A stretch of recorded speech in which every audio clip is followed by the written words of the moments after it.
Hello guys, welcome back to Guide with Samuel, and in this quick tutorial, I'll show you how to change font color in Google Docs on your Windows PC.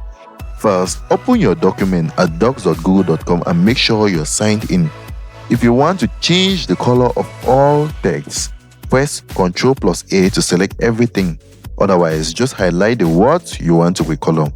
Next, look at the toolbar and click the text color icon.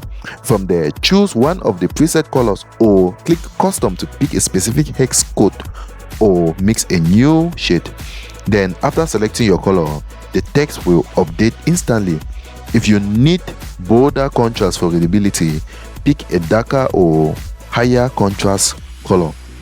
After that, if you want this color to be the default for new documents, click Format, Paragraph Styles, Normal Text, update normal text to match, and then choose Options and save my default style. These will apply your chosen color to future documents.